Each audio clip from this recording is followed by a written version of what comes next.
Anjani good morning. सब good morning बच्चों। Komal good morning, Priyanka good morning, Mohit, Munmun, Savita, Jyoti, Pawan Pandey. बच्चों, मैं आशा करता हूं कि आप सभी लोग अच्छे होंगे, वेल होंगे, अच्छे होंगे।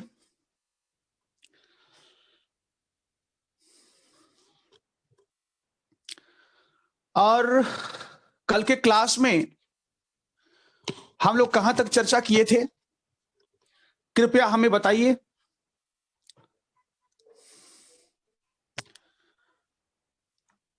एक अमन का प्रश्न है, अद्वैतवादी का अर्थ क्या होता है? अमन का प्रश्न है, एक प्रश्न है, अद्वैतवादी का अर्थ क्या होता है? आप में से कौन बताएगा?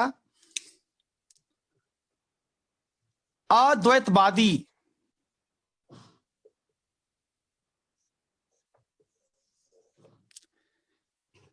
कौन बताएगा?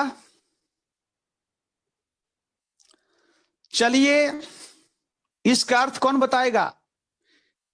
इसको पवन ने पूछा है, अमन ने पूछा है। अमन ने हमसे प्रश्न पूछा है कि सर अद्वैतवादी किसे कहा जाता है? कौन बताएगा? अंग्रेजी में कहते हैं नॉन ड्यूलिज्म।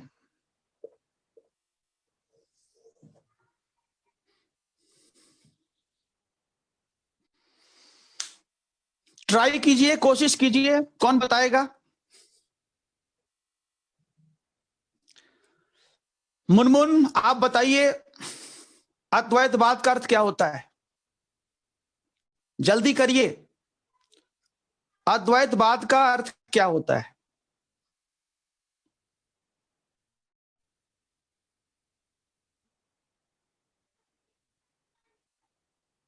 एनीवन?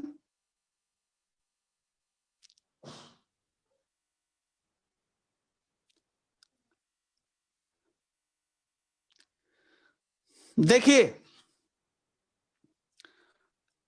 अद्वैतवाद शब्द जो है, इसका जब आप संधि विच्छेद करेंगे, इसका जब आप संधि विच्छेद करेंगे तो यह दो भागों में बट जाएगा। कैसे बटेगा? एक हो गया अ और दूसरा हो गया द्वैतवादी। एक हो गया अ हो गया धन द्वैत। द्वैत का अर्थ होता है दो, इसका अर्थ होता है दो। दो मीन्स टू। और अ का अर्थ होता है नहीं, इसका अर्थ होता है नहीं, मतलब नो। इस पूरे का अर्थ होता है दो नहीं,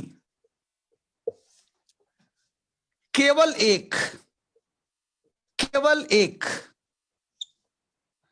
यानी नॉट टू, ओनली वन। इसका अर्थ हुआ नॉट टू, ओनली वन। बच्चों ध्यान रखना, जब आप लोग आज भारत के बारे में पढ़ेंगे और प्राचीन भारत में जब आप धर्म और दर्शन के बारे में पढ़ेंगे तो आपको शंकराचार्य, जो केरला के दार्शनिक हैं, उनके बारे में पढ़ने को मिलेगा। और जो ये दर्शन है अद्वैतवाद, वो शंकर का दर्शन है, यानी शंकराचार्य का दर्शन है। अद्वैतवाद का अर्थ होता है, शंकर कहते हैं कि देखो, ये ब्रह्म हो गया, ये है ब्रह्म, और हम है आत्मा, और हम है आत्मा, सोल। शंकर कहते हैं, बस एक मिनट में समझाते हैं। शंकर कहते हैं एक ब्रह्म होता है और एक आत्मा होती है, और दोनों के बीच का जो संबंध होता है वह अद्वैत का होता है, द्वैत का नहीं होता है, अद्वैत। शंकर कहते हैं कि जब आत्मा माया से ग्रसित हो जाती है, ये आत्मा है, जब ये माया से ग्रसित हो जाती है, माया का मतलब होता है अज्ञान, इग्नोरेंस। माया का अर्थ होता है अज्ञान। शंकर कहते हैं कि जब आत्मा माया रूपी अंधकार से ग्रसित हो जाती है तो वह अपना मूल स्वरूप को भूल जाती है, वह अपने आप को भूल जाती है कि है कौन, और तब उसे लगता है कि हम अलग हैं और ब्रह्म अलग है। लेकिन शंकर कहते हैं कि जैसे ही आत्मा को वास्तविक ज्ञान का अनुभूति होता है, वैसे ही उसके ऊपर से माया अर्थात अज्ञान का प्रभाव समाप्त हो जाता है, और तब आत्मा कहती है अहम ब्रह्मास्मि, मैं ही ब्रह्म हूं। यानी हम में और ब्रह्म में अंतर नहीं। इस सिद्धांत को कहा गया अद्वैतवादी, इस सिद्धांत को कहा गया अद्वैतवाद का सिद्धांत। यानी कि ब्रह्म और आत्मा अलग अलग नहीं है, दोनों एक ही है। अहम ब्रह्मास्मि, मैं ही ब्रह्म हूं। यानी ब्रह्म हमसे अलग नहीं, हम ब्रह्म का स्वरूप हैं। इसे कहते हैं अद्वैतवाद। बाद में बच्चों देखोगे कि शंकर के बाद जब रामानुज आते हैं, जब शंकर के बाद रामानुज आते हैं तो वो कहते हैं कि नहीं, ये गलत है। रामानुज ने कहा कि अद्वैतवाद का सिद्धांत गलत है। तब रामानुज ने एक नया सिद्धांत दिया जिसको कहते हैं विशिष्टाद्वैतवाद। क्या कहते हैं? विशिष्टाद्वैतवाद। यानी रामानुज के अनुसार हम मानते हैं कि ब्रह्म अलग है, हम मानते हैं कि ब्रह्म अलग है और आत्मा अलग है। कौन कहता है? रामानुज। कि मेरे अनुसार ब्रह्म अलग है, आत्मा अलग है, लेकिन आत्मा हमेशा ब्रह्म पर निर्भर रहती है। आत्मा बिना ब्रह्म के बिना रह नहीं सकती है, वो हमेशा अपने आप को ब्रह्म पर निर्भर पाती है, उस बगैर आत्मा रह नहीं सकती। इसीलिए यहां भी क्या है? अद्वैत है, लेकिन अलग तरह के अद्वैत है। शंकर में क्या था? दोनों एक है। रामानुज में क्या है? कि दोनों अलग अलग है, लेकिन दोनों में पूरकता का संबंध है और आत्मा उसके बगैर नहीं रह सकती है, इसलिए यहां भी अद्वैत है। And this is called and this is known as विशिष्टाद्वैतवाद का सिद्धांत। तो बच्चों, आप जब धर्म दर्शन के बारे में पढ़ेंगे, आप इंडियन फिलॉसफी के बारे में पढ़ेंगे, तो उस समय इसके बारे में हम डिटेल्स आपको बताएंगे। चूंकि आपने प्रश्न किया कि व्हाट इज अद्वैतवाद, तो मेरा धर्म है कि हम आपको बताएं कि भाई अद्वैतवाद का सिद्धांत ये होता है। Aman, it's okay? ठीक है अमन, आपकी समस्या की समाधान हो गई? Please tell me. ठीक है, बहुत बढ़िया, ओके। तो बच्चों आइए आज लोग शुरू करते हैं भारत में समाज और धर्म सुधार आंदोलन के संदर्भ में चर्चा शुरू करते हैं। देखिए,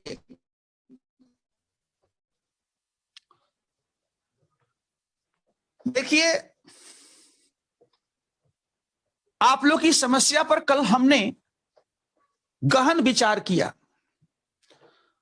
और विचार करने के बाद मेरे दिमाग में एक बात आई है कि शुरू से ही हमारा प्रयास रहा है कि मान लीजिए यह विषय है, कोई टॉपिक है, तो शुरू से हमारा प्रयास रहा है इस टॉपिक का बेसिक फैक्ट्स है उसको समझा जाए, जो मूल तथ्य है। इसके बाद हमारा शुरू से उद्देश्य रहा है कि उस विशेष टॉपिक में बेसिक कंसेप्ट क्या है, बेसिक कंसेप्ट क्या है उसको समझा जाए। और सबसे इंपॉर्टेंट है art of writing, art of writing. यानी हम लोग एक साथ, सुनिए, यानी हम लोग एक साथ, सोचिए, 3 फ्रंट पर काम कर रहे हैं। आप सोचिए, हम लोग एक बार 3 फ्रंट पर काम कर रहे हैं। हम बेसिक फैक्ट्स के बारे में भी देख रहे हैं, हमें चिंता क्या है, बेसिक संकल्पना अवधारणा भी है, और हमारा चिंता क्या है कि हम परीक्षा में लिखेंगे कैसे। तो भाई समय तो लगेगा, तो समय तो लगेगा, सीधी सी बात है। नंबर 1। नंबर 2, एक सप्ताह में सोचिए आप, एक सप्ताह में केवल 5 दिन, 5 डेज आपका क्लास चलता है, केवल 5 दिन क्लास चलता है, और वो भी कितना, केवल 2 घंटे का। तो आप बताइए, 2 घंटा पढ़ते हैं, सप्ताह में केवल 5 दिन, और 3 फ्रंट पर काम करते हैं, और चाहते हैं कि बहुत बेहतर हो जाए। तो भाई बीच का रास्ता निकालना पड़ेगा ना, ठीक है। इसलिए जो हम लोग का स्ट्रेटजी है, ये सबसे बेस्ट स्ट्रेटजी है। इसका परिणाम तब आपको लगेगा, देखिए, इसका परिणाम तब आपको मिलेगा जब आपका कोर्स समाप्त हो जाएगा, और जब आप परीक्षा देने जाएंगे तब आपको लगेगा कि हमको इतिहास दोबारा पढ़ने की आवश्यकता नहीं है। ध्यान दीजिए। अब समस्या यह भी है कि बहुत सारे टीचर ऐसे भी हैं जो अन्य विषय पढ़ाते होंगे, विषय उनका खत्म हो रहा है, वो तो हम भी कर सकते हैं, लेकिन यह ध्यान रखना है कि जो आर्ट ऑफ राइटिंग है उस पर कितना काम कर रहे हैं, ये सबसे इंपॉर्टेंट। और हिंदी माध्यम में सबसे बड़ा चुनौती यही है कि हम पढ़ते तो हैं लेकिन लेखन शैली पर हम काम नहीं करते, और जिसका परिणाम होता है कि लगातार यूपीएससी परीक्षा में लगातार हिंदी माध्यम के अभ्यर्थियों की संख्या घट रही है। इस पर ध्यान देने की जरूरत है, ध्यान दीजिएगा। आज आप लोग तुरंत क्वेश्चन लिख देते हैं, वो इसलिए लिख देते हैं क्योंकि उसका उत्तर आपको समझ में आ गया है। जैसे प्रियंका है, प्रियंका ने जितना आंसर दिया है, बाय गॉड, उस आंसर में कहीं से भी हमें कलम लगाने का स्थान हम नहीं देख पाते हैं। हम किसको काटें? उसका हिंदी भी अच्छा है, शब्द सीमा अच्छा है, और प्रश्न का समझ अच्छा है, और प्रश्न का पूरा आंसर का विकास कैसे होना चाहिए वो भी अच्छा है। ऐसे तमाम बच्चे हमारे पास प्रश्न लिख के देते हैं, और सब में हम लगातार सुधार देख रहे हैं। हाँ, एक उपाय हमने निकाला है, एक मेरे पास उपाय है, वो ये है कि हम लोग क्लास में जिस तरह से पढ़ रहे हैं उस तरह से पढ़ेंगे, और हम क्या करेंगे कि अलग से आपको कुछ नोट्स दे देंगे। उससे फायदा क्या होगा कि जो क्लास में जो छूट गया, छूटने का मतलब जो तथ्य छूट गया, वह नोट्स के माध्यम से पूरा हो जाएगा। उस नोट्स को घर पर पढ़ेंगे आप, और नोट्स में जहां समस्या होगी कि ये बात यहां कैसे आ गई, उसको क्लास में आप पूछ लेंगे कि सर आप ये बताइए कि आपने विवेकानंद के बारे में जो नोट्स दिया था उसमें ये लाइन हमें समझ में नहीं आ रही, इसका क्या अर्थ है, हम बता देंगे, ठीक है, लेकिन स्ट्रेटजी में हम लोग को थोड़ा भी परिवर्तन नहीं करना है, ध्यान दीजिएगा, ठीक है। कहा जाता है ना कि देर आओ दुरुस्त आओ,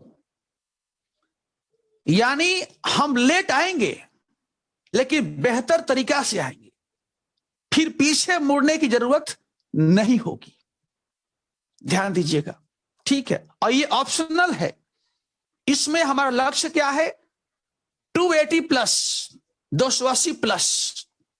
और ये तब होगा बाबू जब आप 280 लाने के लिए काबिल बन जाएं, योग्य बन जाएं, तब होगा, ठीक है। सोचिए कि अभी मॉडर्न इंडिया हम लोग का थोड़ा समय लगेगा, मतलब जल्दी खत्म ही होने वाला है, मॉडर्न इंडिया खत्म ही होने वाला है आपका, मतलब 1 सप्ताह में खत्म हो जाएगा।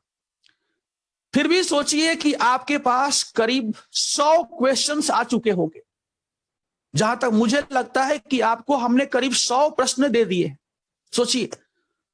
तो केवल आधुनिक भारत में आपने 100 प्रश्न का प्रैक्टिस किया है, तो सोचिए कि आपने कितना बड़ा काम किया है। इसके लिए आपको जानते हैं, आप विजन में जाएंगे, विजन आईएएस में टेस्ट सीरीज करने के लिए तो अलग से 50,000 रुपया लेता है, आप पता करिएगा, विजन आईएएस टेस्ट सीरीज के लिए अलग से 50,000 रुपया लेता है। और फिर आपका कॉपी कौन जांचता है, आपको पता नहीं। दिल्ली में काम करने वाले बच्चों को अपने यहां रखा है, कुछ पैसा देकर कॉपी जंचवाता है, तो कॉपी का मूल्यांकन कौन करता है, पता भी नहीं।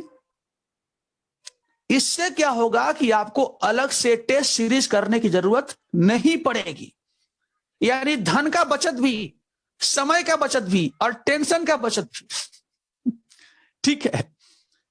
इसलिए निश्चिंत रहिए, जो हमें चाणक्य ने समय दिया है उस समय के अंतर्गत हम क्लास को खत्म करेंगे। हाँ, हो सकता है 10 घंटा हम और ले लेंगे, क्या दिक्कत है इसमें, पढ़ना तो मुझे है ना, हम कह देंगे मैनेजमेंट से भाई 10 घंटा और मुझे चाहिए, काम हो जाएगा।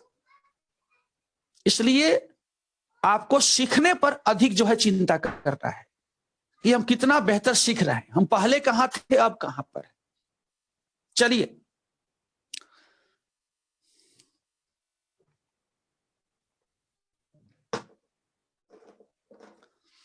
देखिए,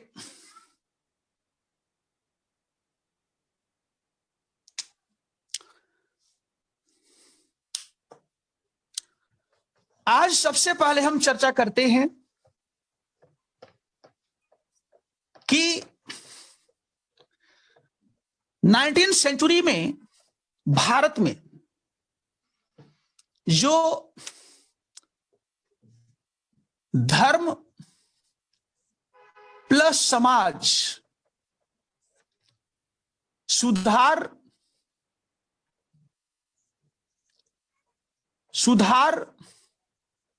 आंदोलन हुआ, सबसे पहले उसका कारण क्या था, उसका कारण क्या था। पहले हम लिस्ट बनाते हैं कि हमें किन किन मुद्दों पर चर्चा करना है, उसका कारण क्या था। इसके बाद हम चर्चा करेंगे कि सुधार की क्रिया पद्धति एवं कार्यक्रम क्या था,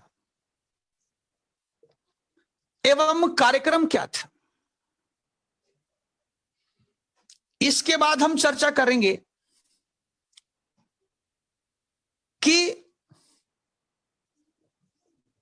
सुधारक कौन कौन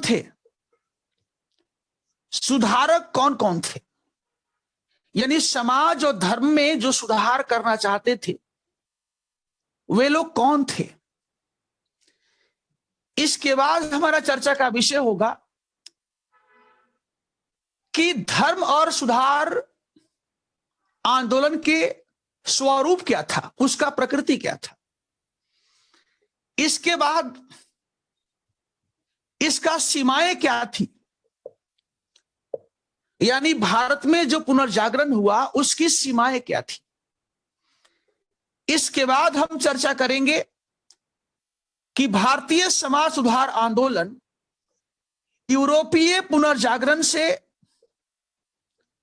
कैसे समानता और असमानता दोनों को प्रदर्शित करता है, यूरोपीय पुनर्जागरण से इसका तुलना, और लास्ट में हम चर्चा करेंगे इसका प्रभाव क्या रहा, इसका क्या प्रभाव रहा।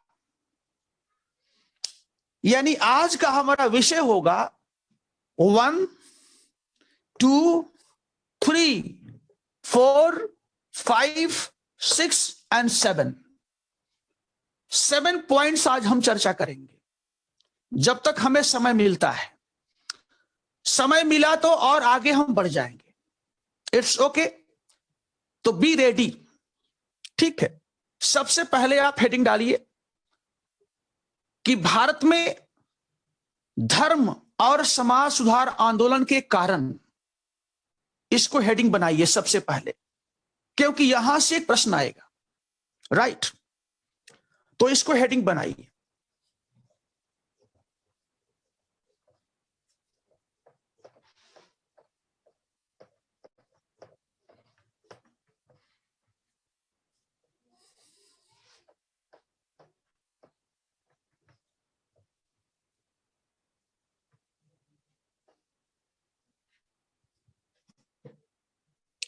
Okay, was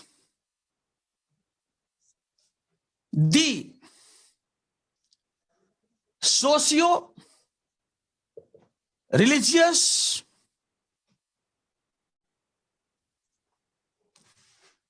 reform movement in India during 19th century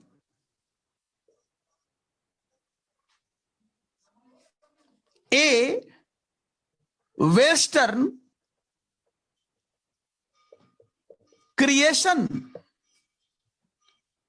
first question है, पहला प्रश्न है। दूसरा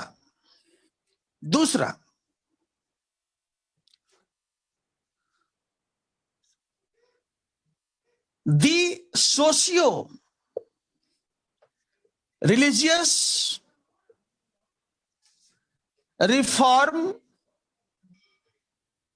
movement in India during 19th century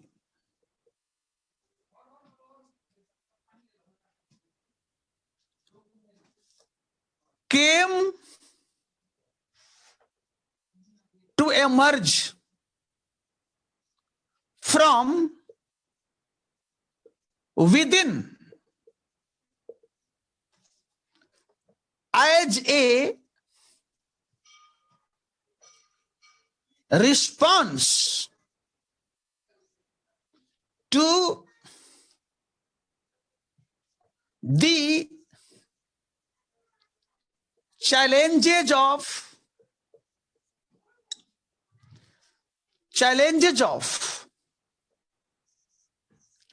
Western imperial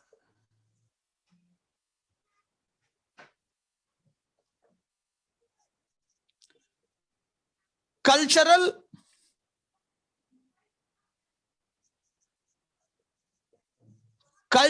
dominance,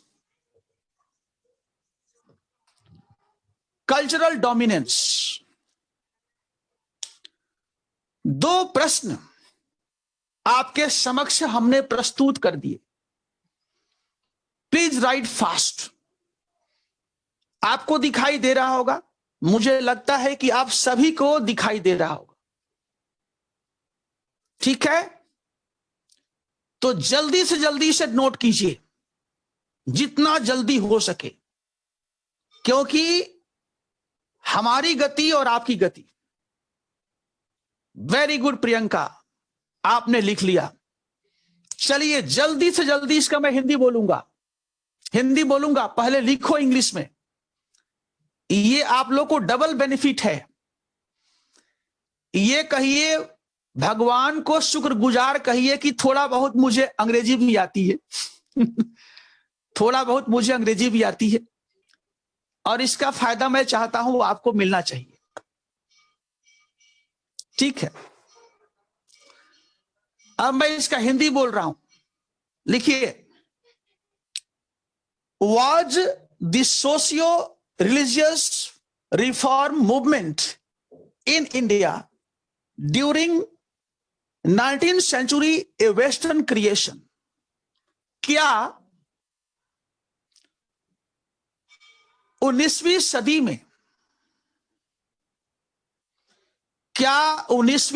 में भारत में होने वाले धर्म और समाज सुधार आंदोलन पश्चिम की देन था? पश्चिम की देन था।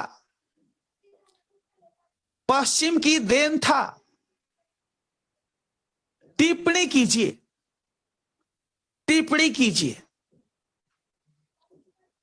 कीजिए। आप सभी लोग प्रश्न समझ लिए होंगे। प्रश्न का मांग है कि 19वीं सेंचुरी में भारत में जो राजा राम मोहन राय के द्वारा और उनके बाद अन्य भारतीय सुधारकों के द्वारा जो समाज और धर्म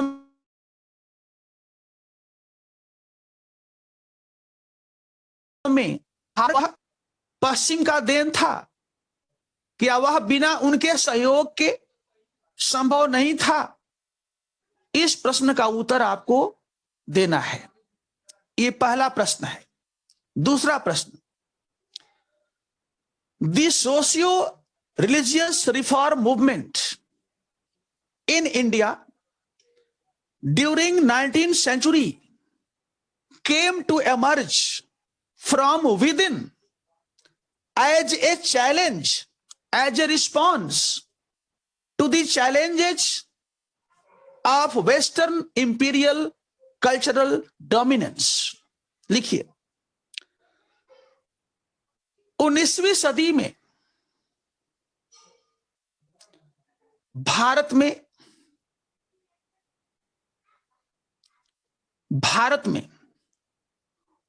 उभर कर आने वाला धर्म और समाज सुधार आंदोलन,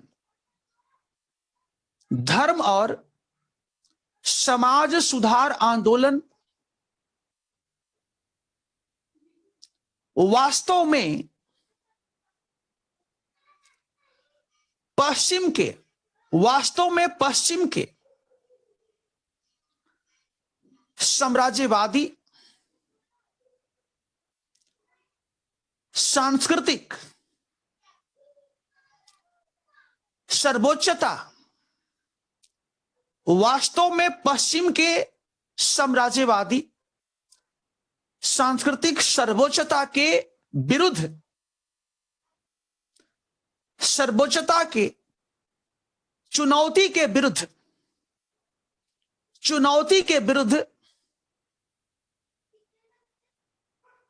एक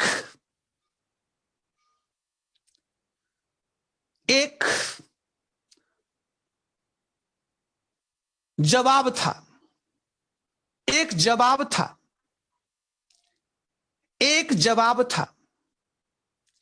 या एक प्रति उत्तर था। रिस्पॉन्स एक जवाब था या प्रति उत्तर था। दो प्रश्न आपको मिल गए, इसका उत्तर आपको लिखना होगा। ठीक है, अब आइए कि भारत में समाज सुधार आंदोलन क्यों हुए, उन कारणों के ऊपर हम प्रकाश अब हम डालते हैं।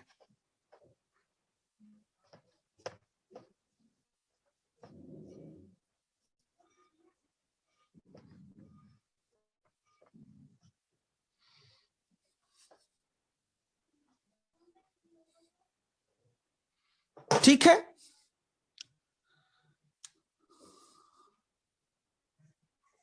19वीं सदी में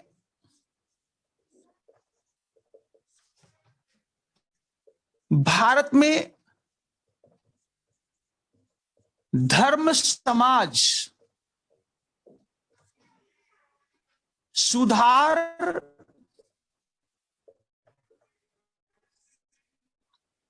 आंदोलन पृष्ठभूमि की पृष्ठभूमि या बैकग्राउंड, सबसे पहला ब्रिटिश सरकार द्वारा स्थापित भौगोलिक प्लस प्रशासनिक एकता प्लस विधि द्वारा स्थापित शांति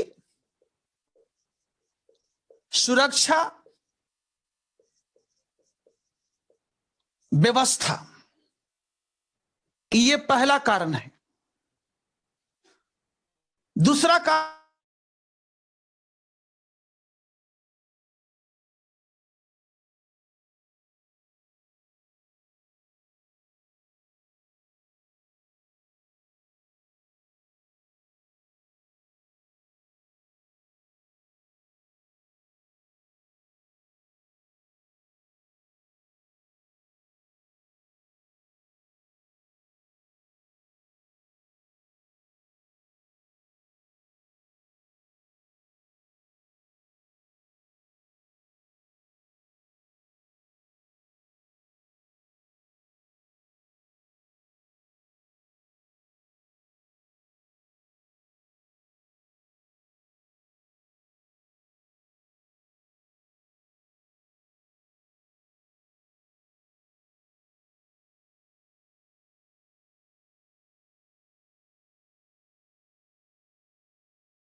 ठीक है, आवाज आ रही है मेरी? मेरी आवाज आ रही है बच्चों? मेरी आवाज आ रही है? ठीक है, ओके, जल्दी जल्दी लिखो, जल्दी जल्दी, तभी काम होगा। ठीक है ना? ठीक है, देखो बच्चों, इस बात को ध्यान रखना कि जितना तेज आप लोग भागोगे उतना ही तेज हम भागेंगे। देखो, ताली दोनों हाथ से बजती है, ताली दोनों हाथ से बजती है। मेरा हाथ एक है, आपका एक है, ऐसे बजती है। तो यकीन मानो, खूब तेज भागो, हम हैं ना साथ में। जल्दी से जल्दी लिखो ताकि हम और पॉइंट जोड़ते जाएं, जोड़ते जाएं। ठीक है? नहीं तो जानते हो क्या होता है, जब बच्चे आलसी हो जाते हैं तो हम भी आलसी हो जाते हैं। छोड़ो यार, चलो क्या करना है, खत्म करो। ये प्रवृत्ति बहुत घातक होती है, इसलिए जल्दी से जल्दी लिखो।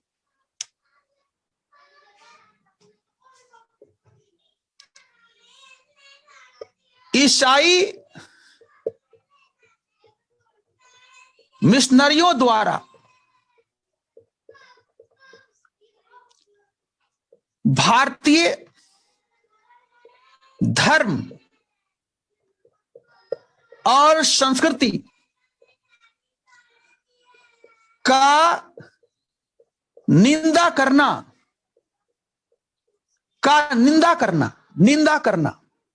अगला, ब्रिटिश सरकार की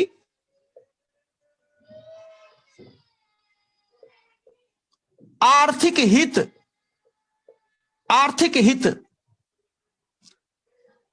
1, 2, 3, 4 और ये 5।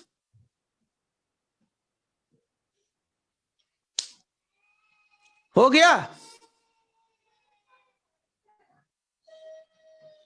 हो गया?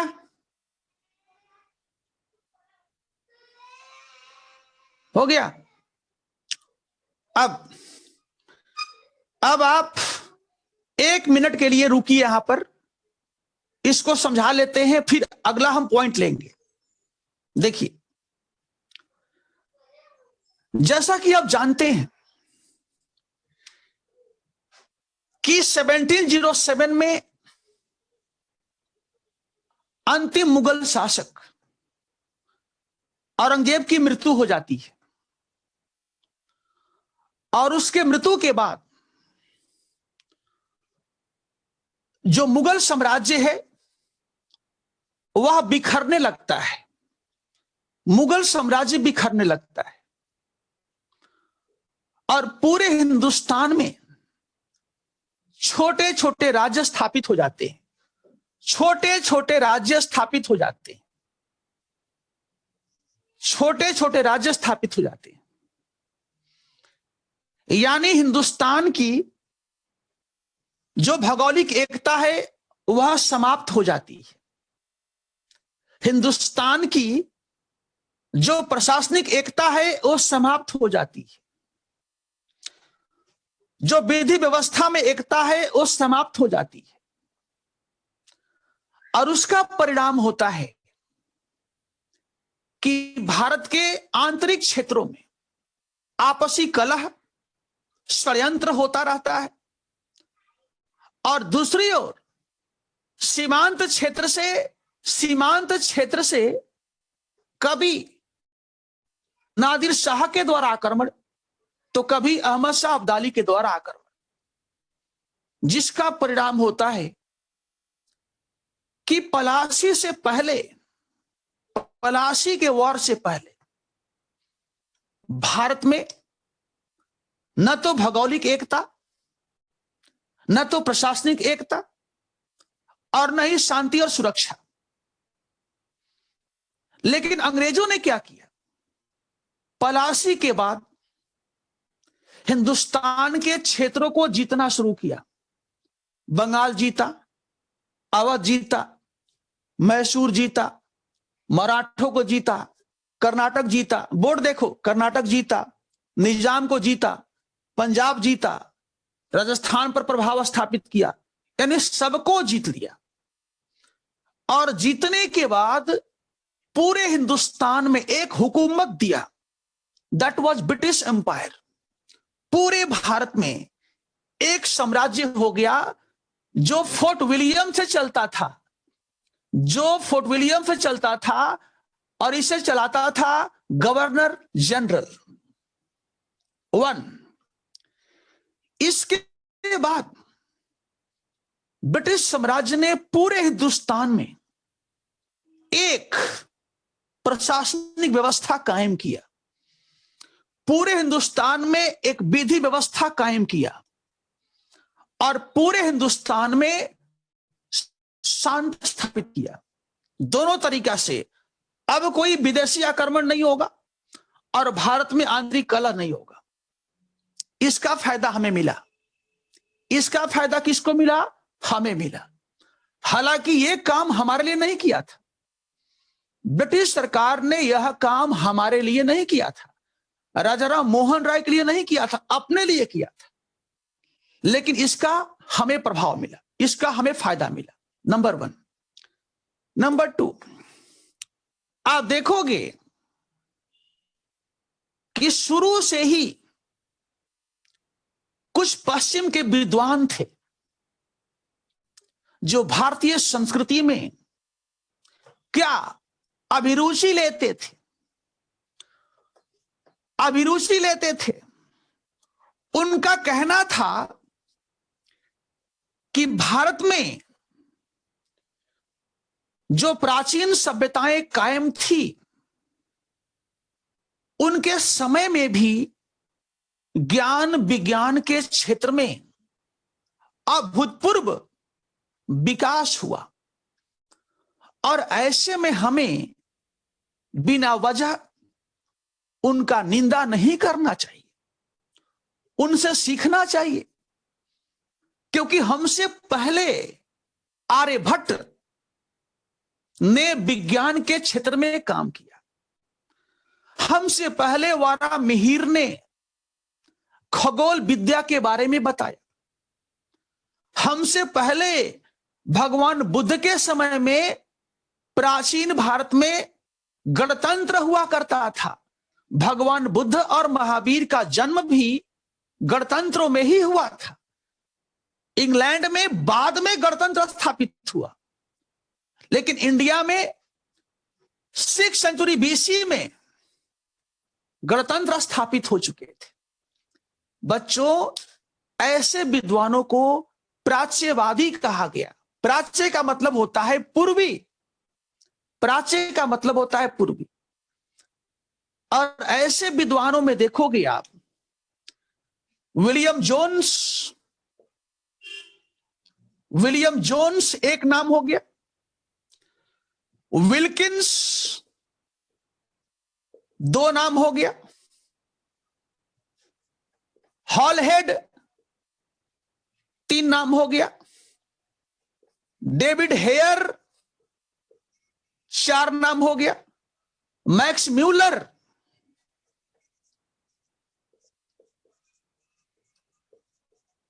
5 नाम हो गया। ठीक, ये सारे विद्वान थे। हां, पवन पांडे ने कहा जॉन प्रिंसेप, यानी ध्यान से सुनो, ये सारे पश्चिम के विद्वान हैं, लेकिन इनके नजर में भारतीय सभ्यता और संस्कृति का भी सम्मान है। इनके द्वारा कभी निंदा नहीं किया गया, इनके द्वारा मुक्त कंठ से क्या यशोगान किया गया, प्रशंसा किया गया कि भाई सभ्यता अलग हो सकती है, लेकिन हम कैसे नकार सकते हैं कि प्राचीन भारत में जो विकास हुआ। बच्चों, इसका फायदा हमें क्या मिला? इन लोगों ने हमारी सभ्यता संस्कृति का गहन अध्ययन करके, उसका मंथन करके, मीमांसा करके, अतीत में जो बड़े काम हुए थे, जो बड़े विकास हुए थे, उनको उजागर किया और हमारी आंख को खोल दिया कि तुम बिना वजह पश्चिम की ओर देख रहे हो। अरे भाई, तुम गणित सीखना चाहते हो तो आर्यभट्ट से सीखो, ब्रह्मगुप्त से सीखो, है ना। इसका प्रभाव यह हुआ बच्चों कि हमारे मन में जो भय था, अंधकार था, अज्ञानता थी, आत्मशक्ति की कमी थी, आत्मविश्वास का अभाव था, वह जागृत होने लगा कि अरे मेरा दादा भी ऐसे थे, मेरे पूर्वज ऐसे थे, और आज हम पतन क्यों हो रहे हैं, हम पतन के मार्ग पर क्यों चल रहे हैं। इससे भी देखोगे कि राजा राम ने सीखा, इससे स्वामी दयानंद ने सीखा, विवेकानंद ने सीखा, सभी ने सीखा। तो ये दूसरा कारण था बच्चों, ये दूसरा कारण था कि प्राच्यवादियों ने हमें एक संबल प्रदान किया, एक मार्ग दिखाया, हमारे अंदर आत्मविश्वास भर दिया कि तुम्हें पश्चिमी सभ्यता के सामने नतमस्तक नहीं होना चाहिए, उसका चुनौती करना चाहिए, क्योंकि तुम्हारे घर में भी, तुम्हारे विरासत में भी, तुम्हारा अतीत भी उतना खराब नहीं है जितना कि ये लोग कहते हैं या तुम सोचते हो। दो कारण। अब मैं लेता हूं तीसरा कारण। तीसरा कारण यह है बच्चों कि इंग्लैंड में जब मिल और बेंथम जैसे विचारकों के द्वारा जब उपयोगितावाद के माध्यम से जब बौद्धिक क्रांति लाई गई,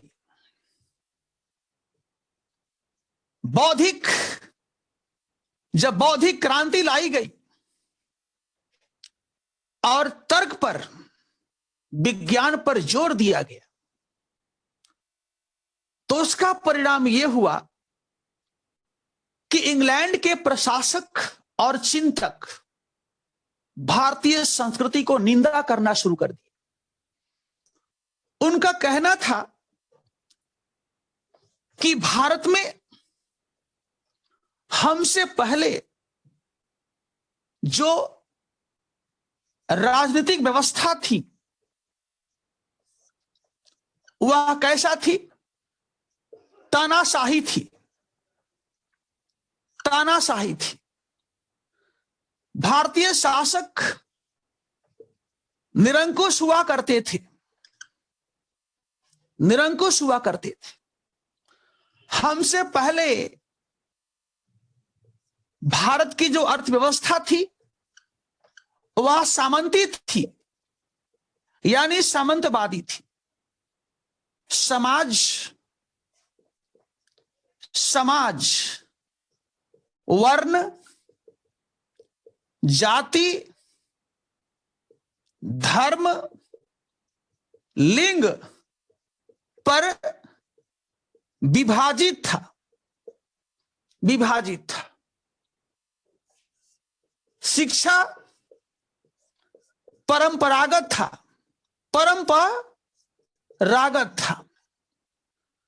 धर्म रूढ़िवादी थी। ये कौन कहता है? ये कहते हैं उपयोगितावादी। समझिए बात को आप, ये कहते हैं उपयोगितावादी। यानी बच्चों आपको ध्यान ये रखना है कि 19वीं सेंचुरी में इंग्लैंड में जो बौद्धिक क्रांति हुई, उस क्रांति का आधार क्या था? दो था। पहला तर्क और दूसरा विज्ञान। तर्क और विज्ञान, यह उसका आधार था। और इन दोनों को आधार बनाकर ब्रिटिश चिंतकों ने, ब्रिटिश प्रशासकों ने भारतीय समाज पर, राजनीति पर, धर्म पर, अर्थव्यवस्था पर कुठाराघात करना शुरू किए, प्रहार करना शुरू किए। और क्या कहे कि जब से भारत में ब्रिटिश शासन स्थापित हुई है, तब से हम यहां के निरंकुश शासकों को हटाकर, सोचिए, निरंकुश शासकों को हटाकर हमने यहां पर एक बेहतर प्रशासन दिया। आपको याद होगा कि डलहौजी ने अवध का विलय किस आधार पर किया था? याद है ना? कुशासन के आरोप लगाकर कि जो अवध का नवाब है वह कुशासन के द्वारा शासन कर रहा है और हम चाहते हैं कि उसको हटा करके अवध में एक बेहतर शासन प्रदान कर सके, यानी अपनी साम्राज्यवादी चेहरा को छिपाने के लिए, सुनिए मुनमुन, अपनी साम्राज्यवादी चेहरा को छिपाने के लिए ब्रिटिश सरकार ने उपयोगितावादियों के नकाब को चेहरे पर लगा लिया, मिल और बेंथम के नकाब को चेहरे पर लगा लिया और क्या कहा, अधिक से अधिक लोगों को सुख प्रदान करना, अधिक से अधिक लोगों को सुख प्रदान करना। और यही कारण है, देखो, और यही कारण है नंबर 1, हमने हिंदुस्तान के तानाशाह निरंकुश शासकों को हटाया। नंबर 1, यही कारण है कि हमने यहां के सामंतवाद को हटाकर पूंजीवाद को प्रमोट किया, पूंजीवाद को स्थापित किया। नंबर 3, यही कारण है कि हम यहां के सामाजिक विभाजन को हटाकर समतावाद को प्रमोट करते हैं। यही कारण है कि हमने शिक्षा को हटाकर इंग्लिश एजुकेशन को प्रमोट किया। और यही कारण है कि हम धर्म के क्षेत्र में जो रूढ़िवादिता है उसको हटाने के लिए हमने राजा राम मोहन राय को सपोर्ट किया। ये तीसरा कारण है। अब आइए चौथा कारण। चौथा कारण है कि आप देखोगे कि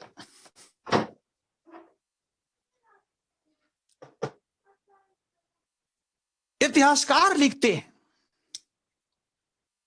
कि जो साम्राज्यवाद का विकास हुआ कहां कहां,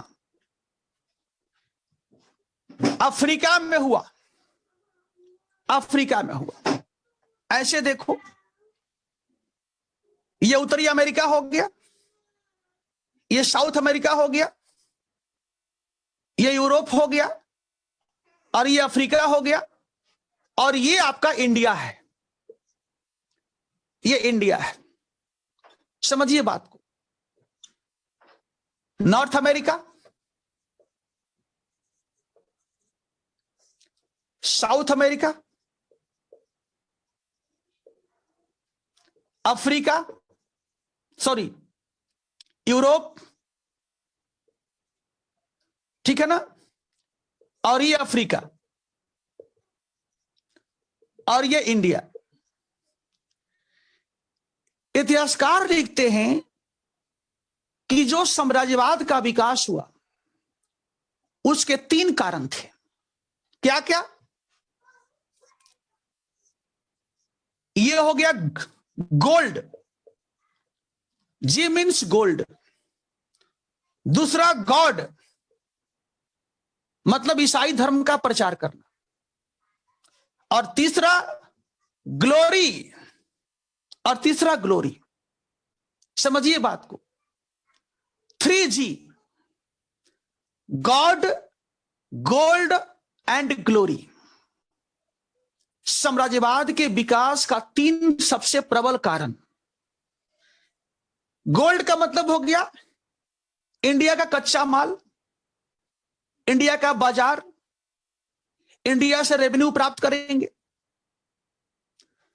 गॉड का मतलब जहां जहां जाएंगे वहां वहां ईसा भी जाएंगे, ईसाई धर्म का प्रचार होगा। और नंबर 3 ग्लोरी,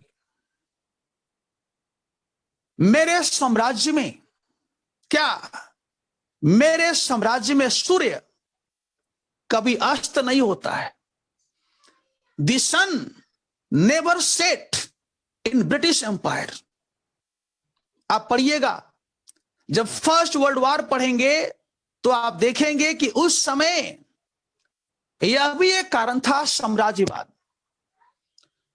1914 से पहले यूरोप का मानसिकता यह था कि वह देश सबसे महान है जिसके पास अधिक से अधिक उपनिवेश है, और इसी होड़ में फर्स्ट वर्ल्ड वॉर हो गया। This is what glory. तो समझिए 1813 से पहले, समझिए 1813 से पहले ब्रिटिश सरकार ने कहा कि नो नो नो नो, ईसाई मिशनरियों से कहा कि no no, we cannot permit you,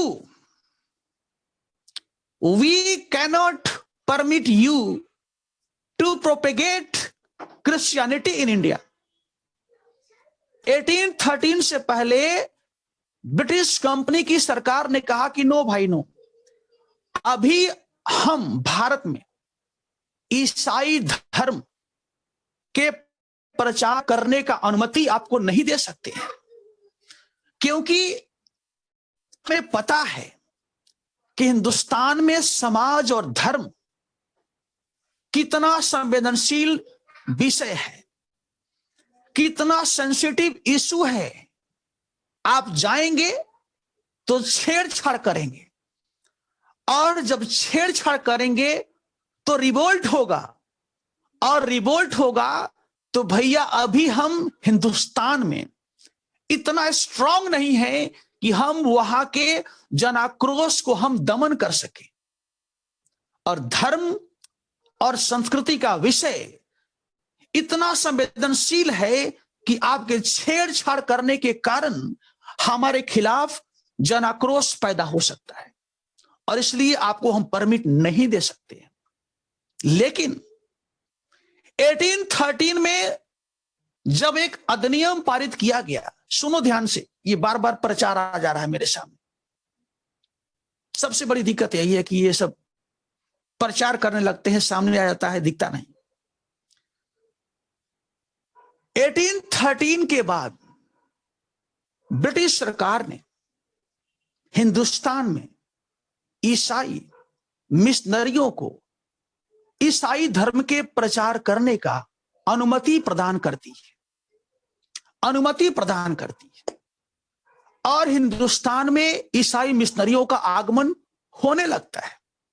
अब देखिए क्या होता है, जब इनका आगमन होता है तो ईसाई मिशनरियों ने क्या किया कि अपना शिकार उन क्षेत्रों में बनाना शुरू किया जो इंडिया के सबसे बैकवर्ड रीजन थे, सबसे बैकवर्ड क्षेत्र थे।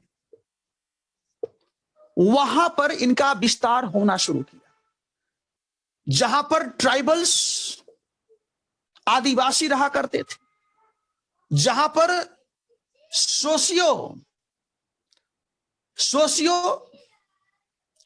Social plus economically weaker people रहा करते थे, जहां पर सामाजिक और आर्थिक रूप से पिछड़े हुए लोग रहा करते थे। उन क्षेत्रों में इनका प्रवेश हुआ, और वहां के लोग गरीब थे, खाने की समस्या थी, रहने की समस्या थी, एजुकेशन की समस्या थी, ठीक है। और जिसका परिणाम हुआ, बच्चों सुनो ध्यान से, ईसाई मिशनरियों ने कहा, किन से? आदिवासियों से कहा, किन से? दलितों से कहा, किन से? कमजोर लोगों से कहा कि सुनो भाई, तुम्हारा धर्म क्या है? हिंदू। तुम क्या हो? मुस्लिम। कहा ये बताओ कि तुम्हारा भगवान ने तुम्हें क्या दिया, तुम्हारा पैगंबर ने तुम्हें क्या दिया? गरीबी, भूखमरी, पिछड़ेपन।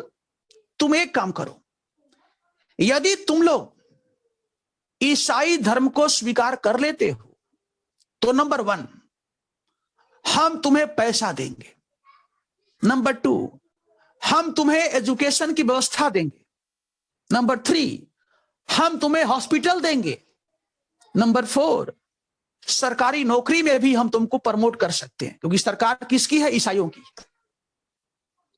अब सोचो, इन लोगों ने हिंदुस्तान की गरीबी से लाभ उठाकर रोटी के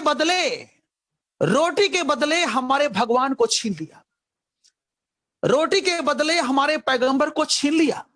किन लोगों ने? ईसाई मिशनरियों ने। इसका 2 रिजल्ट हुआ बच्चों, इसका 2 रिजल्ट हुआ। नंबर 1, पहला रिजल्ट सकारात्मक है, और दूसरा है निगेटिव।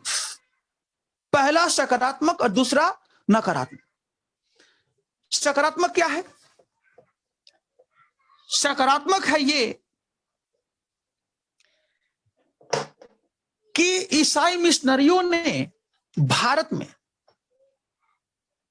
मॉडर्न इंग्लिश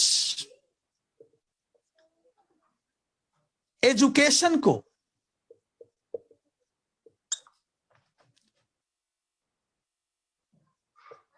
प्रचार प्रसार करने में सहायता किया। पहला है इनका पहला योगदान है, जो सही है उसको हम इनकार नहीं कर सकते, पहला। और दूसरा कि इन्होंने भारतीय समाज का ईसाईकरण करके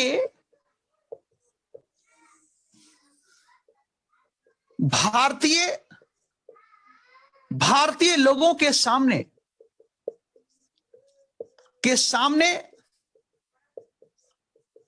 एक चुनौती दिया। दो काम किया। पहला तो आधुनिक अंग्रेजी शिक्षा का प्रचार प्रसार करने में सहायता, और दूसरा भारतीय समाज का ईसाईकरण करके भारतीय लोगों के सामने एक चुनौती दिया। क्या चुनौती दिया? चुनौती यह दिया कि यदि तुम लोग अभी से भी इन लोगों के लिए कुछ नहीं किए, यानी अपने समाज में विसंगतियों को दूर नहीं किए, तो लगभग पूरा हिंदुस्तान को हम ईसाई बना देंगे। पूरा समाज तुम्हारा ईसाई बन जाएगा। ये हमारा चैलेंज है। तो दो काम हो गया। चैलेंज किसके लिए? राजा राम मोहन राय के लिए, कि भैया कुछ करो, हिंदू धर्म का संस्कार करो, ताकि हिंदू धर्म के गोद में एक ईसाई, हिंदू धर्म के गोद में एक आदिवासी का बच्चा भी बैठ सके, हिंदू धर्म के गोद में एक दलित का बच्चा भी बैठ सके। हिंदू धर्म का संस्कार करो, तब जाकर के तुम अपने धर्म को, अपने समाज को बचा पाओगे। नहीं तो हम सेवा करके और शिक्षा दे करके और कुछ धन दे करके तुम्हारे समाज का ईसाईकरण कर देंगे। तो बच्चों ध्यान रखना, हम ऐसे कह सकते हैं कि it was a motivation and at the same time it was a challenge. ये मोटिवेशन था कि देखो ईसाई कितना अच्छा धर्म है, सेवा करता है, ये तुम्हारे लिए मोटिवेशन है। और तुम्हारे लोगों को हमने ईसाई बना दिया, ये तुम्हारे लिए चैलेंज है। हिम्मत है तो रोक लो। ये थर्ड रीजन था। थर्ड क्या, ये फोर्थ रीजन था। अब अगला हम लेते हैं। अगला है कि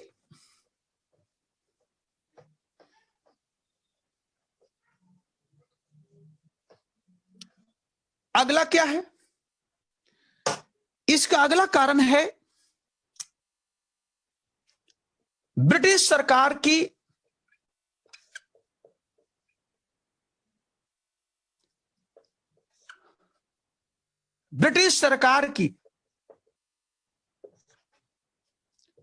आर्थिक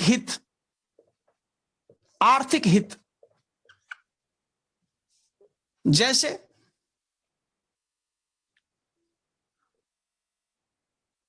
जैसे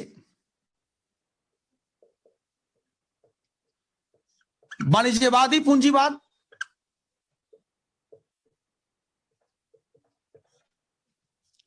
और औद्योगिक पूंजीवाद।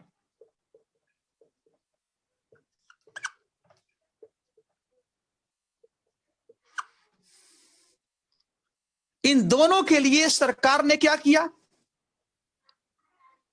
कृषि का वाणिज्यीकरण किया। पहला, कृषि का वाणिज्यीकरण किया। दूसरा, संचार के साधनों का विकास। संचार के साधनों का विकास।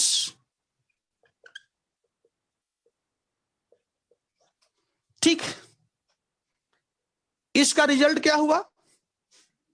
कृषि के वाणिज्यीकरण के कारण ग्रामीण क्षेत्र शहरों से जुड़ गए, शहरों से जुड़ने लगे। और दूसरा रेलवे, टेलीग्राफ, सड़क, परिवहन से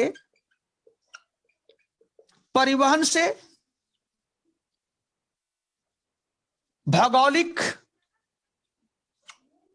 सामाजिक, सांस्कृतिक दूरियां घटने लगी। और साथ में क्या? सीमित स्तर पर शहरीकरण को भी प्रोत्साहन मिला।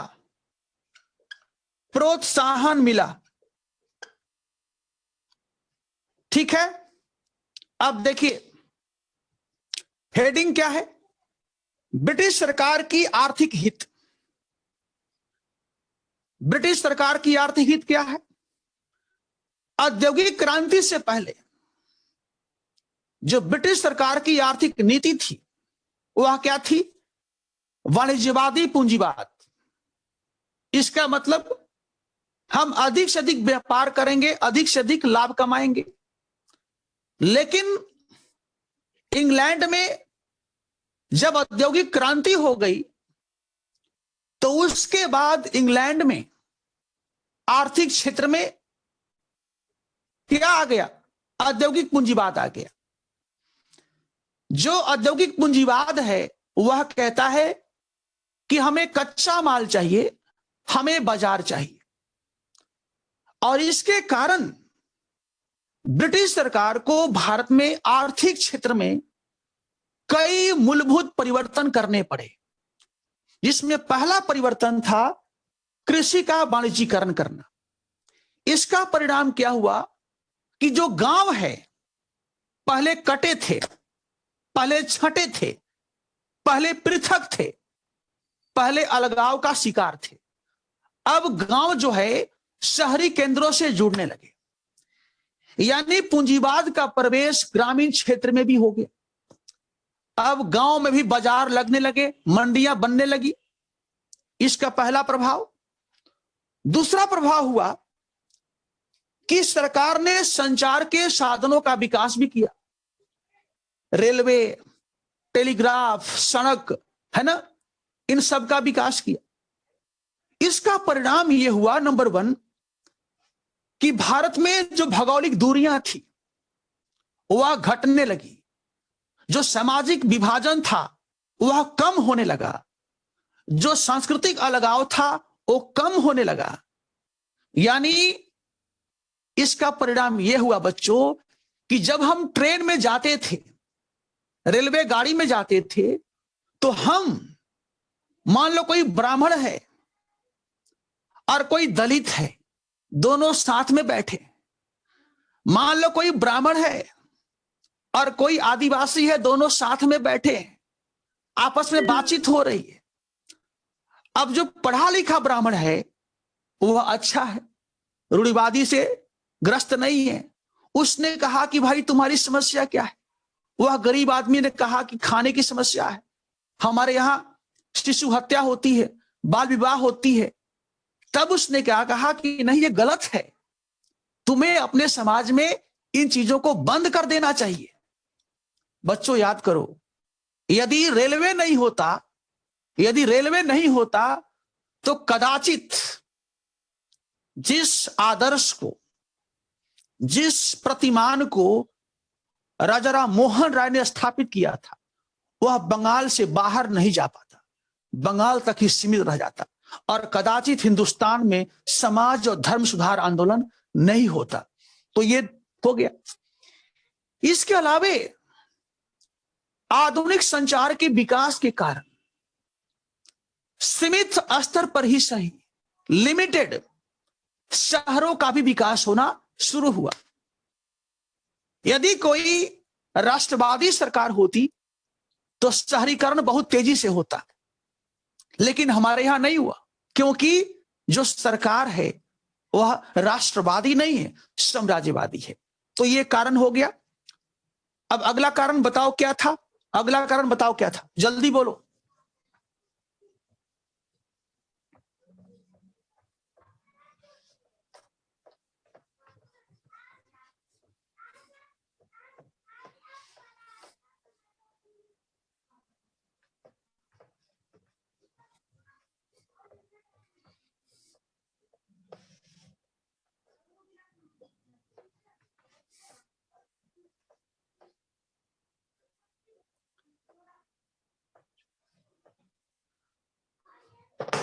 अगला कारण क्या था? जल्दी बताइए, जल्दी बोलिए। अच्छा, कंप्लीट हो गया, ठीक है।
देखिए,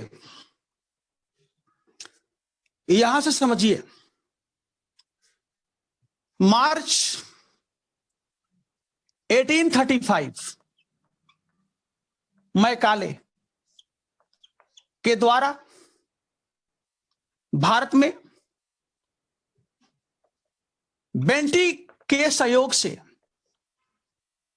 मार्च 1835 में भारत में बेंटिक और मैकाले के सहयोग से आधुनिक अंग्रेजी शिक्षा का आगमन हुआ। इसके द्वारा भारत में तर्क, विज्ञान, तकनीकी पर आधारित चेतना को प्रोत्साहन दिया गया। इस एजुकेशन ने भारत में तर्क, लॉजिक, विज्ञान, साइंस, तकनीकी, टेक्नोलॉजी पर आधारित चेतना के विकास के लिए प्रोत्साहन दिया, जिसका परिणाम हुआ कि भारत में अमेरिकन और फ्रेंच रेवोल्यूशन,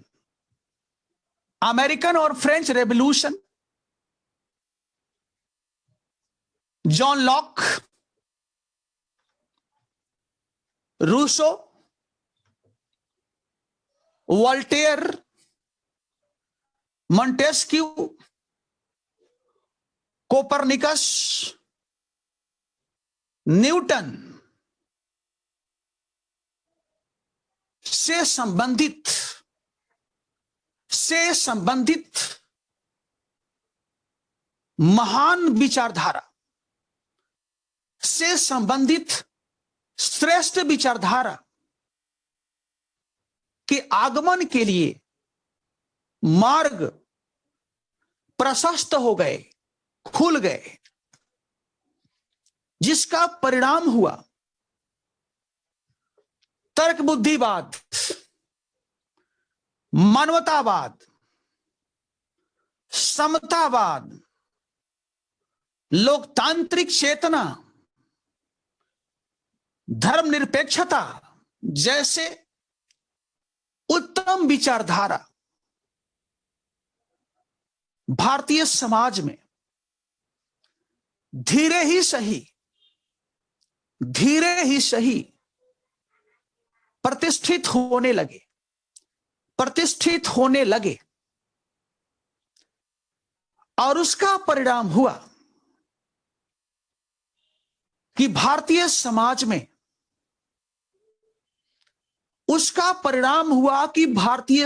में आत्मचिंतन, आलोचनात्मक, क्रिटिकल प्रवृत्ति का विकास होने लगा और उसका परिणाम हुआ कि धर्म में व्याप्त मूर्ति पूजा, तीर्थ यात्रा, बहुदेववाद, यज्ञ बलि तथा समाज में व्याप्त कुरीतियां, डैश, सती प्रथा, बाल विवाह, विधवा पुनर्विवाह पर रोक और सब याद कीजिएगा आप, सब जो कल हमने बताया के विरुद्ध एक बौद्धिक क्रांति को जमीनी आधार प्राप्त हुआ।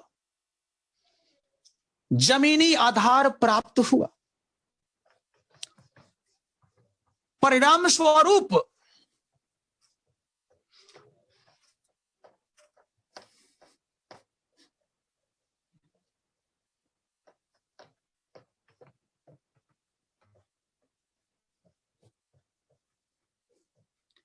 हमने कहा कि जमीनी आधार प्राप्त हुआ, जिसका नेतृत्व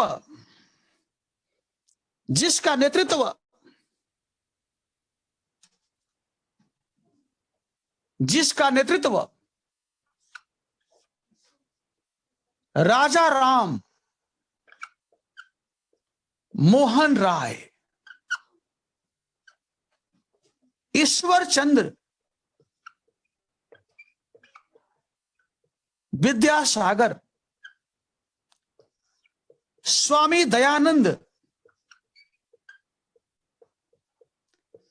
स्वामी विवेकानंद,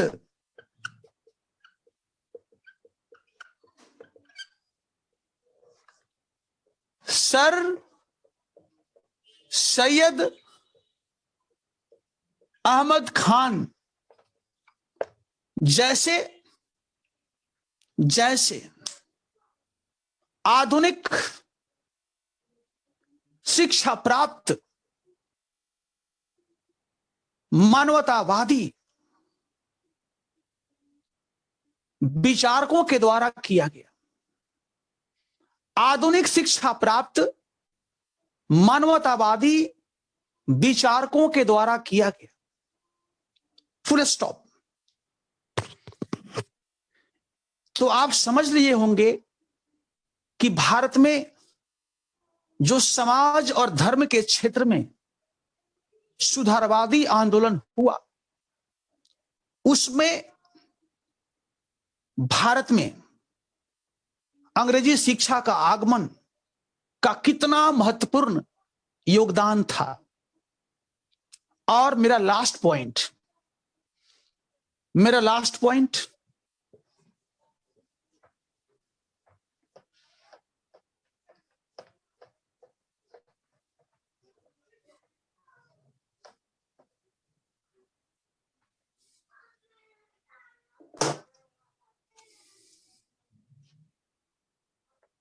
भारत में एक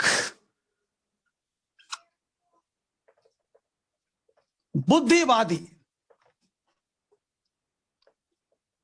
मानवतावादी एवं आधुनिक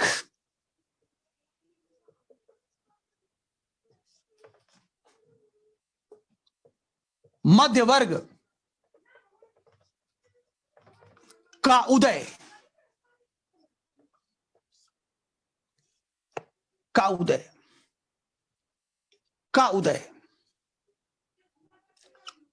1828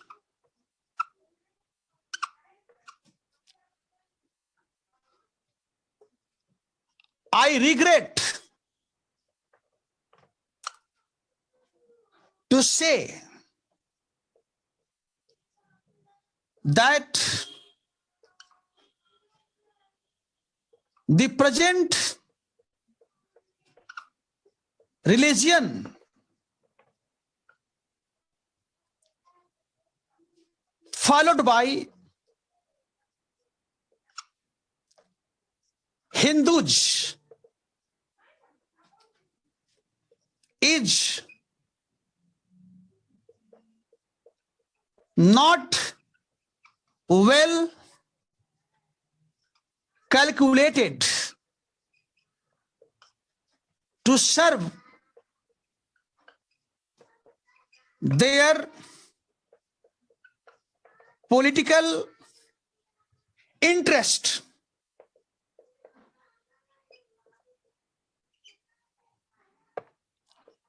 I think it necessary to bring about some fundamental changes in the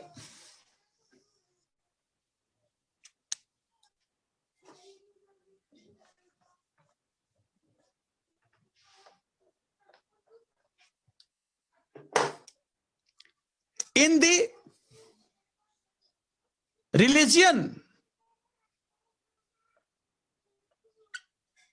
at least to promote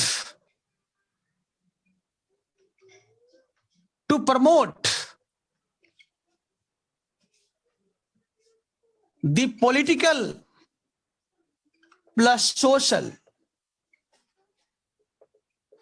interest of Hindus, Raja Ram Mohan Roy 1828।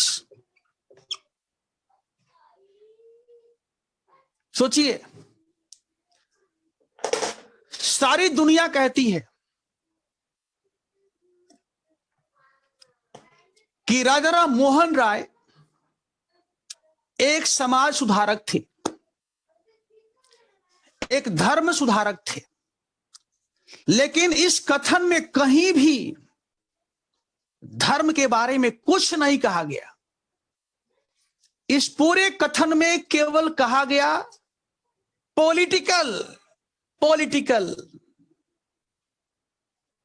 And that is why Raja Ram Mohan Roy is also called the father of Indian Renaissance, and that is why Raja Ram Mohan Rai is also called the father of Indian nationalism. राष्ट्रवाद के सबसे प्रारंभिक चिंतक थे, नरौजी बनर्जी से बहुत पहले। He was the first man, more before than Nauroji Banerjee and Mehta and Gokhale. अब इसका मैं हिंदी पढ़ता हूं, ये आपकी काम की है। देखिए, समय है 1828। यह स्टेटमेंट मैंने लिया है बिपिन चंद्रा से लिया है। यह कथन जो है मैंने लिया है बिपिन चंद्रा से। ये बिपिन चंद्रा से हमने लिया है और इस कथन को उन्होंने लिखा है पेज नंबर 82 में, पेज नंबर 82, 82। देखिए, socio religious reforms and national awakening इसका हेडिंग है और सबसे पहला स्टेटमेंट यही है। ठीक है,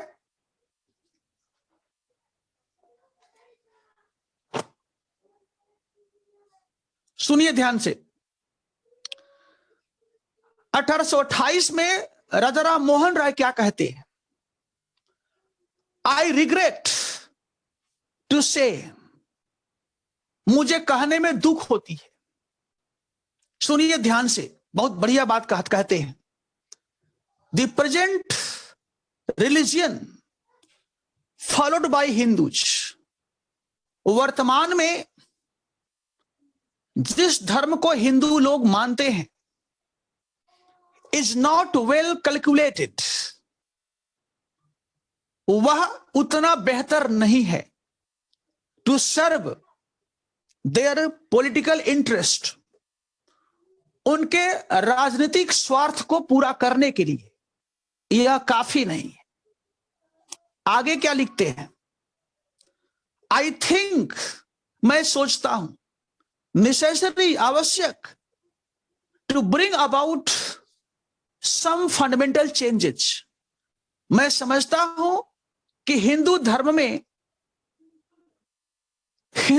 में कुछ सुधार करना चाहिए ताकि वह हिंदुओं के पॉलिटिकल और सोशल इंटरेस्ट, मतलब स्वार्थ को पूरा कर सके। यानी बच्चों, आप ही बताइए, अब इसमें कहने में क्या गलती है और कहां से इसमें गलती हो सकती है कि हम ये कह दें, क्या कह दें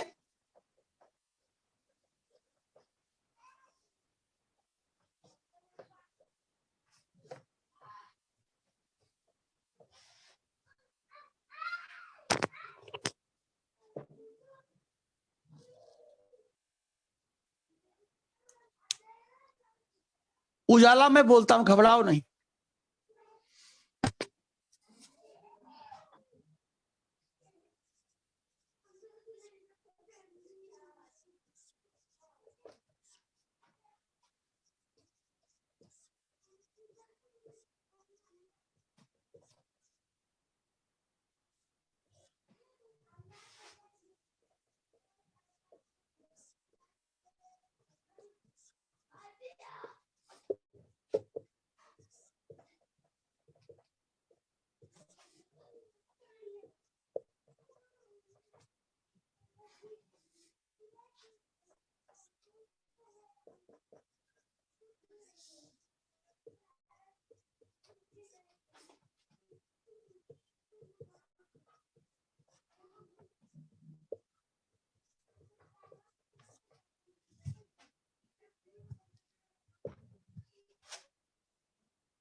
जल्दी से जल्दी लिखिए,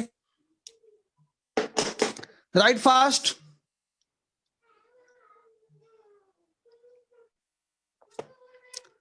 देखिए, अभी जो हमने 1828 में राजा राम मोहन राय के द्वारा दिए गए कथन के बारे में आपको हमने बताया, उस कथन के आधार पर ही हमने इन दो प्रश्नों को बनाया है।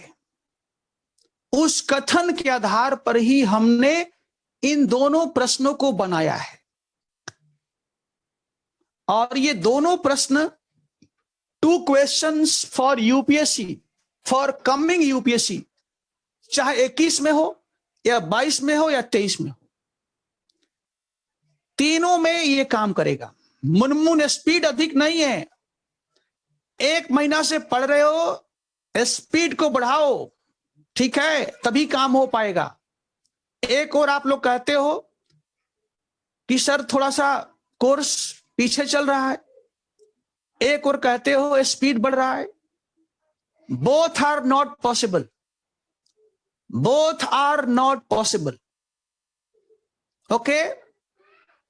And so you have to also do some work. आपको भी अपने में सुधार करना पड़ेगा, ओके?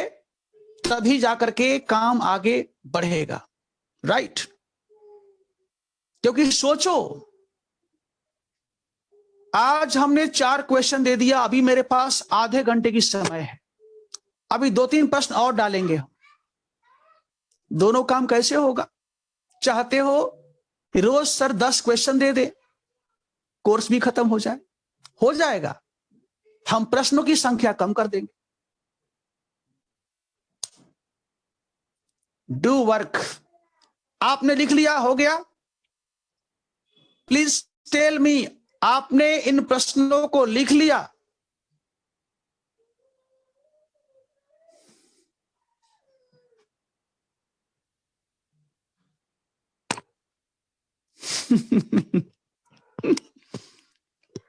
मुनमुन, मुनमुन बहुत प्यारा बच्चा है, ठीक है, बहुत प्यारा बच्चा है और नया बच्चा है, लिखता है गुरुजी प्रणाम।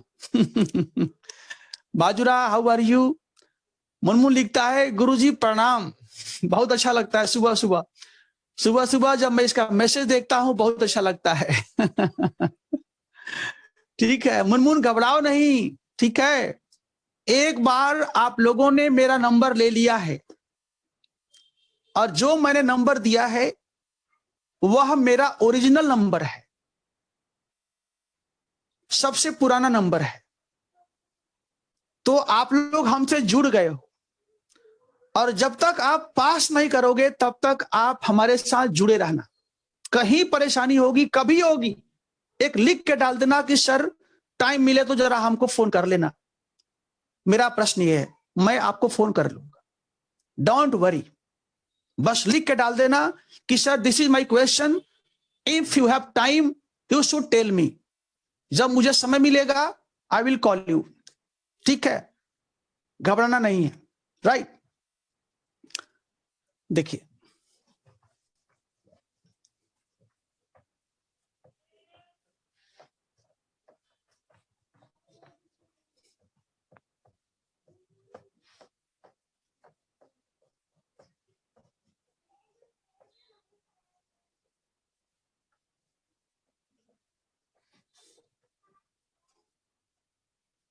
देखिए इन दोनों प्रश्नों में जो मूल मांग है वह है हाउ टू मेक इंडिया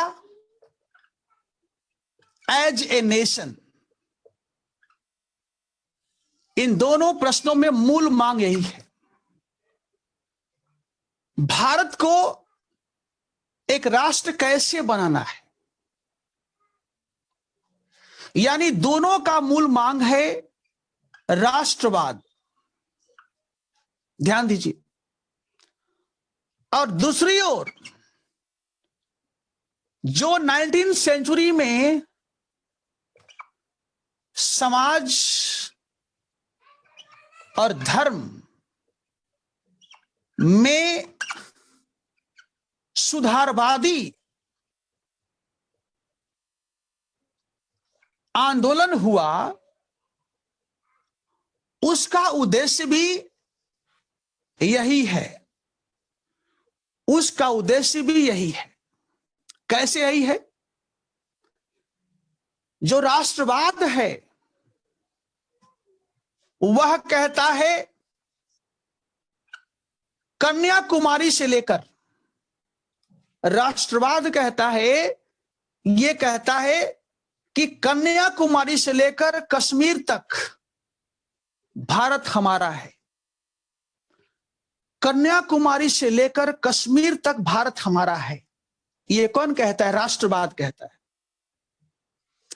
और कन्याकुमारी से लेकर और कश्मीर तक के क्षेत्र में जितने लोग रहते हैं वो सब हमारे हैं, वो सब हमारे हैं।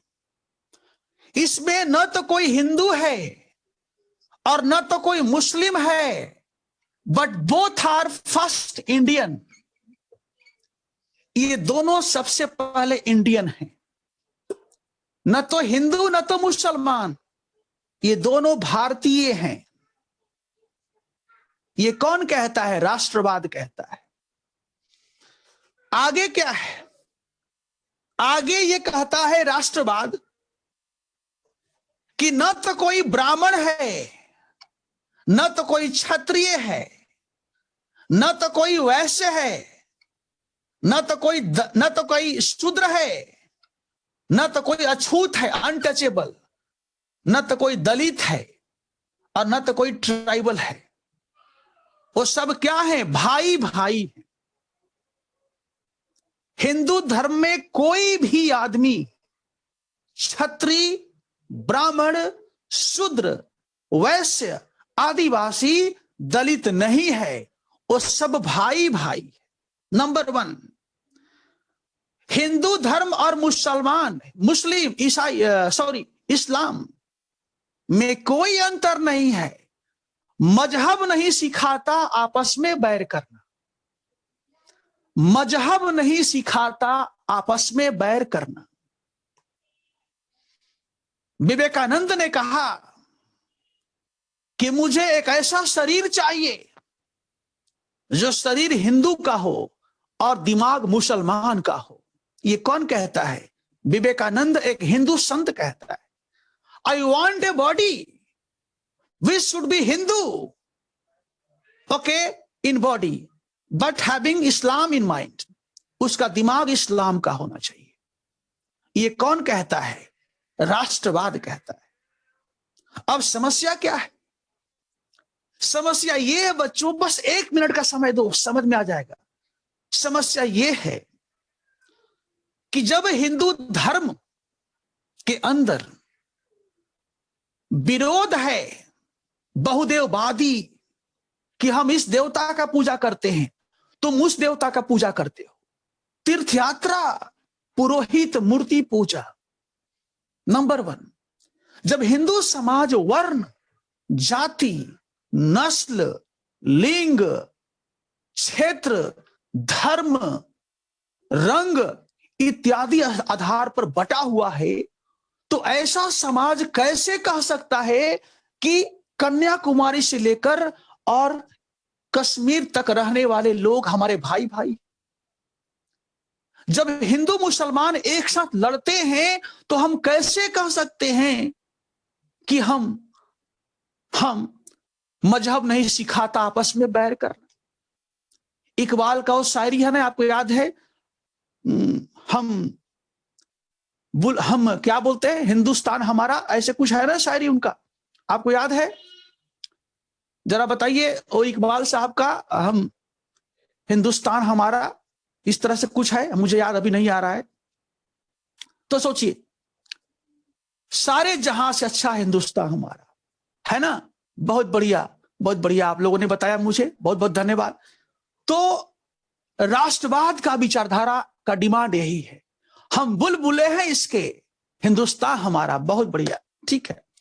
तो बच्चों ध्यान रखना, और यही वजह है, अब सुन लो बस, अब यही वजह है कि राजा राम मोहन राय के साथ ही साथ जितने सुधारक थे, सबका यही मानना था कि जब तक हिंदू धर्म में सुधार नहीं करेंगे, ध्यान रखो, जब तक हिंदू धर्म में सुधार नहीं करेंगे तो समाज में सुधार नहीं होगा, और जब समाज में सुधार नहीं होगा तो हम भाई भाई नहीं होंगे, और जब हम भाई भाई नहीं होंगे तो इतना बड़ा हिंदुस्तान का रक्षा हम कैसे करेंगे?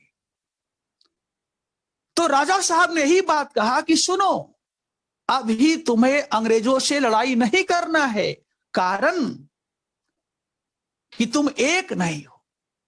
इसलिए हम चाहते हैं कि तुम्हारे धर्म में और समाज में जो कमियां हैं, जो कुरीतियां हैं, उसको दूर करेंगे। जब दूर करेंगे तो आप सभी लोग बोलोगे हम भाई भाई हैं। जब हम भाई भाई हो जाएंगे, उसी दिन दिसंबर 1885 का दिन आ जाएगा। क्या आ जाएगा? दिसंबर 1885 का दिन आ जाएगा, जब हम लोग मुंबई में अखिल भारतीय कांग्रेस का अधिवेशन करेंगे और कांग्रेस स्थापित कर देंगे। क्योंकि हम अब कोई मुसलमान, कोई हिंदू नहीं है, अब कोई ब्राह्मण और दलित नहीं है, हम सब भारतीय हैं और अपने अधिकारों के लिए हम संगठन बनाना चाहते हैं ताकि हमारे शोषण को रोका जा सके। This was the mission of all reformers, और यही इन सबका उद्देश्य था। ध्यान रखना। तो संक्षेप में हम कह सकते हैं बच्चों कि इंडिया में जो समाज सुधार आंदोलन हुआ उसका उद्देश्य, सुन लो बस मेरा कंक्लूजन है, उसका उद्देश्य किसी नवीन धर्म को स्थापित करना नहीं था, बल्कि उस धर्म के अंदर सुधार करना था, ताकि जिस हिंदुस्तान का हम परिकल्पना करना चाहते हैं कि वह हिंदुस्तान आजाद हो, स्वतंत्र हो, वह तब तक संभव नहीं है जब तक समाज में कोई अछूत कहलाएगा, कोई दलित कहलाएगा, कोई भंगी कहलाएगा और कोई काली पराज कहलाएगा। जब तक ये सारा दूर नहीं होगा तब तक हम भारत के लोग इस संविधान को प्रदान करते हैं कि परिकल्पना हमारे सामने उभर कर नहीं आएगी। इसी बात को आपको लिखना है। It's okay. तो आज इस सेशन में आज हम लोगों ने बात किया कि भारत में जो समाज सुधार आंदोलन हुए उसका कारण क्या था। अब चलिए, अब मैं अगला विषय लेता हूं, अगला पॉइंट लेता हूं। अगला पॉइंट था कि अगला पॉइंट था कि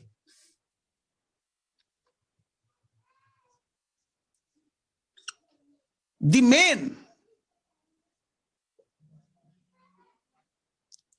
main players of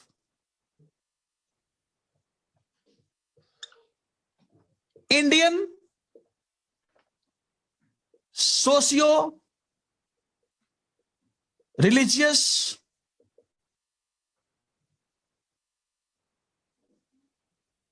movement.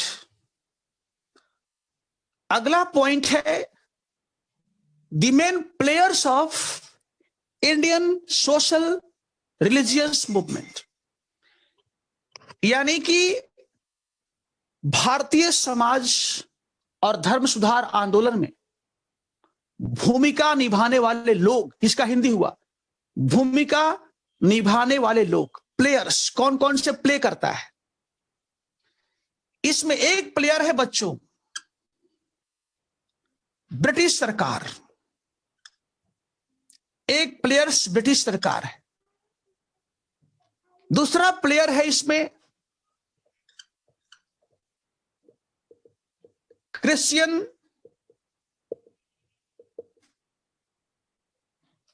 Missionary. इसमें तीसरा प्लेयर है Indian English educated middle class. इसमें तीन प्लेयर हैं, ब्रिटिश सरकार, ईसाई मिशनरी और ये हो गया भारतीय अंग्रेजी शिक्षा प्राप्त वर्ग। ठीक, अब देखिए, यानी जितना सुधार हुआ शुरू से अंत तक, उसमें तीन प्लेयर्स थे, 1 2 3। नंबर 1, तीनों का उद्देश्य अलग अलग था, तीनों का उद्देश्य अलग अलग था और तीनों का आधार भी अलग अलग था। तीनों का सुधार का आधार भी अलग अलग था, सुधार का आधार भी अलग अलग था, यानी तीनों का अलग अलग आइडियोलॉजी था। हम कह सकते हैं आइडियोलॉजी ऑफ रिफॉर्म, ये ज्यादा बेहतर शब्द होगा। आइडियोलॉजी ऑफ रिफॉर्म यानी सुधार करने का विचारधारा अलग अलग था और तीनों का सुधार करने का जो मेथड्स है वो भी अलग अलग है। तीनों का सुधार करने का मेथड्स का मतलब क्रिया पद्धति भी अलग अलग है। तीनों का सुधार करने का क्रिया पद्धति भी अलग अलग है। यानी बच्चों, हमारे सामने जो मेन पॉइंट है वो ये है, the main players of social and religious reform movement. इसमें हमने 3 पॉइंट निकाला। पहला क्या निकाला, इन तीनों का उद्देश्य क्या है। दूसरा निकाला, इन तीनों का आइडियोलॉजी ऑफ रिफॉर्म क्या है, सुधार करने का वैचारिक आधार क्या है। और तीसरा हमने निकाला, इन तीनों का सुधार करने की क्रिया पद्धति क्या है। बस सुन लीजिए, आप इसको पहले लिख चुके हैं, बस 1 मिनट देखिए। जो ब्रिटिश सरकार है उसका उद्देश्य क्या है। उसका उद्देश्य है, अभी हमने बताया, इकोनॉमिक नीड्स। उसका उद्देश्य है आर्थिक एवं प्रशासनिक आवश्यकता, इकोनॉमिक प्लस एडमिनिस्ट्रेटिव। ब्रिटिश सरकार का उद्देश्य क्या है, आर्थिक एवं प्रशासनिक हित। अभी मैंने कहा ना, कच्चा माल बाजार और अपने सरकारी नौकरी में छोटा मोटा क्लर्क और कुछ हमारे समर्थक लोग जो हमें वरदान कहे। जैसे राजा राम मोहन राय ने कहा कि ब्रिटिश सरकार भारत के लिए वरदान है। तो हमारा क्या उद्देश्य हो गया, नंबर 1 प्रशासनिक हित, नंबर 2 आर्थिक हित, नंबर 3 राजनीतिक हित। राजा राम मोहन राय जैसे लोग पैदा हो जो हमें कहें कि यह सरकार अच्छी है, बुरी नहीं है, वरदान है। इज इट क्लियर हो गया उद्देश्य। अब सरकार जो वो सुधार कर रही है, अब इसका आइडियोलॉजी क्या है।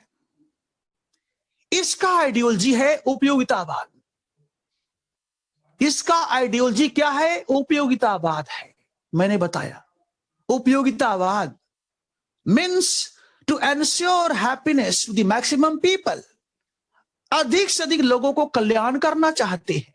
इट्स माई आइडियोलॉजी, यह मेरा विचारधारा है। And that's why we support reform. और यही कारण है कि हम रिफॉर्म को सपोर्ट कर रहे हैं, क्योंकि हम उपयोगितावादी हैं। 2 प्रश्न। तीसरा, मेथड क्या है। मेथड है लेजिस्लेशन।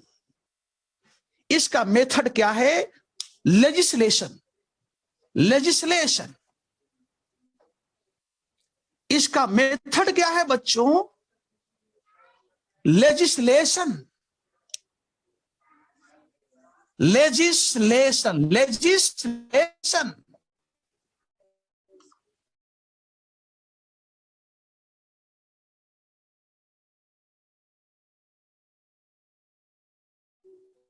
अठारह 1856 विडोरी marriage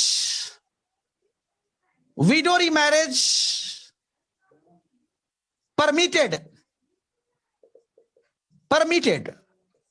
1872 child marriage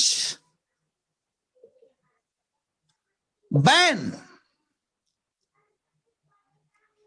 legislation. Is it clear.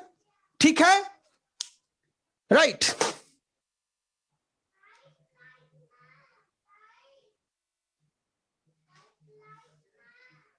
ठीक है, यानी